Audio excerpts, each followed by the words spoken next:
Good morning, my name is Carl Badenhorst, and today we'll be looking at the 2020 Netflix release Over the Moon.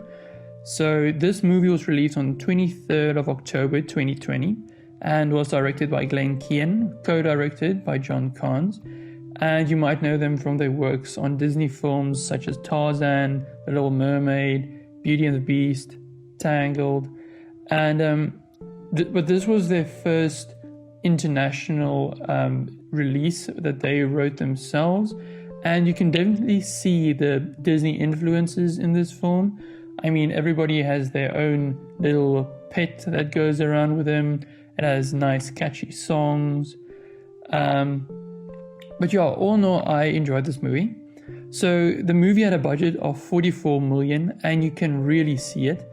This movie is so beautiful, especially when they're on Earth. But unfortunately, even with amazing voice actors, this film nosedived in the box office and only raked in a measly 21 million. So at its core, this is a very predictable plot, but I love animation, so I still found it really enjoyable.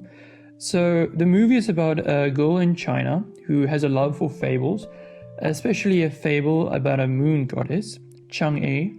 Sorry, I'm not Chinese, so I'm going to butcher all these names. So Chang'e was a woman who took a potion, and this potion tore her away from her love on Earth, and she landed on the moon.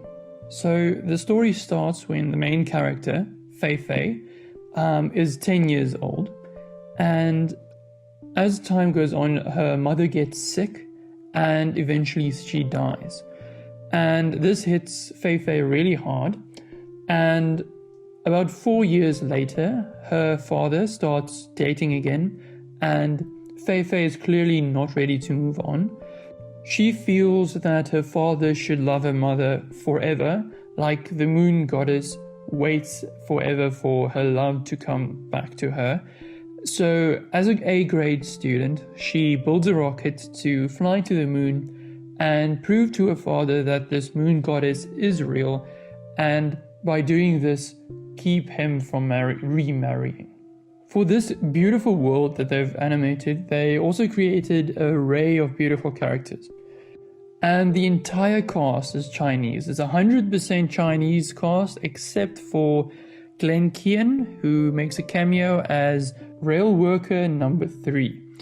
So the Fei Fei is voice acted by Kathy Ang, or Ang. Father is John Cho. Her mother is Ruthie Ann Miles. Chin is Robert G. Ju, something like that. Mrs. Zong is Sandra Oh.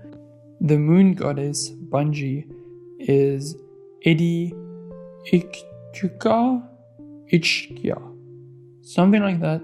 And Gobi is voice acted by Ken Jeong.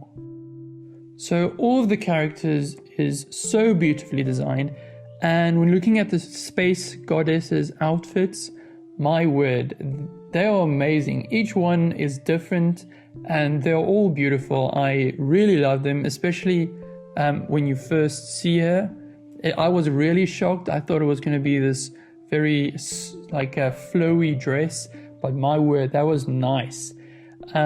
Also, when Fei Fei goes to space, she has like a do-it-yourself spacesuit on, which was so cool. It really looked like you could do it yourself, but it still looked like a spacesuit. And she has the cutest little bunny sidekick she calls Bungie. Really, really, really cool. The hair animations are so good. Then there was a brother. Her brother, oh my god, it was awful. He was so irritating. I almost died. He has like 4 things he does. He believes he can run through walls, and he plays leapfrog, and he hangs from the ceiling like a bat. Yeah, and he's annoying. He's so annoying, and he has a little pet frog that is just there. I looked through the entire movie. He did not do anything ever, Then everything's good. The only thing I didn't like from the characters were the bunny got magical ears like 3/4 through the movie, which was very strange. Then all in all, the story was very well. The first act I loved. It was beautiful. When they got to space, they kind of lost me. Even though there's an amazing world they built, I felt there wasn't enough world building, but I really enjoyed it. And the third act was gorgeous, and I loved it. And the whole theme of the movie is actually going through grief, and was done very tastefully. And when looking at the animations, my number one on the list was environments. The environments were beautiful, the light, reflections, dust, hair, everything was so beautiful. Then there was a crane that appears twice in the story, and the feathers and the eyes, it looked like it could have been like a crane in like a Pixar movie. Unfortunately, the animations aren't like Pixar and Disney level, but for a Netflix movie, it's top tier, well done. But all in all, I really like the style of this movie, and it was brilliant. And this movie, I have to say, was a musical, and all the music is done really well. Especially the first song you hear from the goddess. Oh my word, if I was a cheek, I would be red, because that song slapped. I really enjoyed it. I actually went back to listen to it. It was a good song. It was really enjoyable. All the other songs, they're not, like Frozen style, but they're still enjoyable songs. I never felt like, oh, that was nasty. So all in all, I enjoyed this movie. I would 100% recommend it to children, to normal moviegoers.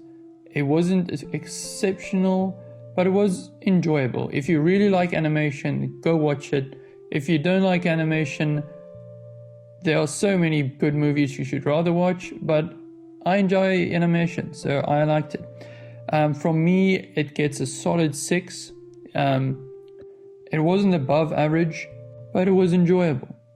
If you have any other movies you'd like me to review, please let me know in the comments. And this was my first review, so if you have any constructive criticism, please let me know down in the comments. Thank you very much, and have a nice day.